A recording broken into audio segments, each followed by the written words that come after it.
Hello public! Salut tout le monde, c'est Capucine Nana. Je fais un gros bisou à tous les lecteurs de public.fr et à mes fans qui me regardent. Je vous embrasse.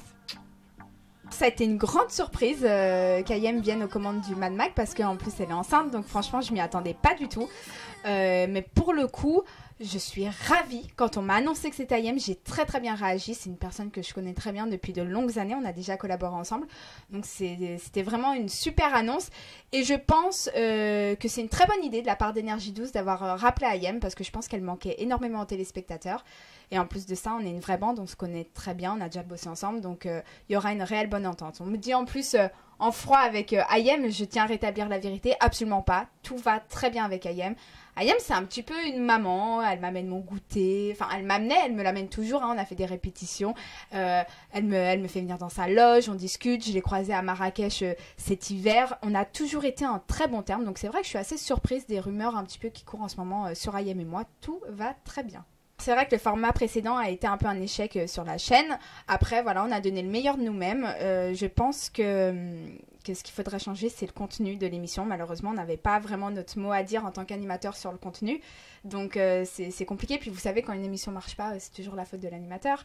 Donc, voilà, après, je regrette rien. Ça a été une expérience incroyable. J'ai appris énormément de choses dans l'animation.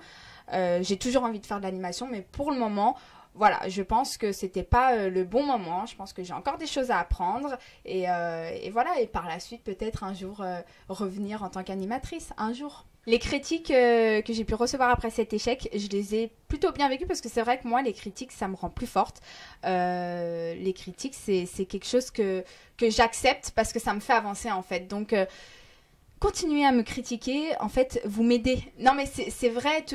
J'ai pris des cours pour ma voix, tout ça, grâce aux critiques. J'ai essayé de faire attention à ma veine grâce aux critiques. J'ai essayé de faire attention à la manière de parler à mes invités grâce aux critiques. Donc tout ça, ça m'a fait avancer, ça m'a fait évoluer. Donc les critiques, honnêtement, je le prends pas mal. Je le prends pas bien non plus. On peut pas dire que des critiques, on le prend forcément bien. Mais en tout cas, je le prends pas mal. Et puis je les prends et puis ça me sert, quoi. Redevenir chroniqueuse après avoir occupé le poste d'animatrice...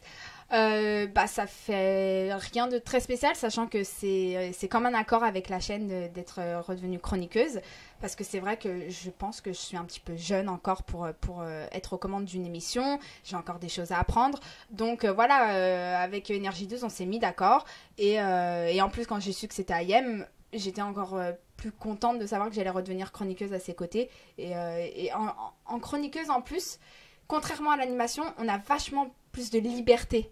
Donc c'est ça qui m'excite dans ce rôle de chroniqueuse, en plus en direct, c'est qu'on est vraiment libre de dire tout ce qu'on pense, alors qu'en animation on doit être un petit peu plus neutre, et c'est vrai que ça m'a manqué un petit peu ce rôle de chroniqueuse. On va retrouver une Capucine un petit peu plus piquante forcément, parce que dans l'animation je disais pas tout, j'avais envie de sortir des choses parfois, mais je pouvais pas parce que mes invités, je veux pas me les mettre à dos, et parfois on reçoit des invités qui n'acceptent pas la critique malheureusement, donc faut toujours faire attention à ce qu'on dit, et c'est vrai que le poste de chroniqueuse, bon bah moi au moins j'aurais rien à faire, c'est Ayem qui va me gérer, et si j'ai envie de dire un truc, eh ben je le dirai et je foncerai, comme j'ai toujours eu l'habitude de faire d'ailleurs.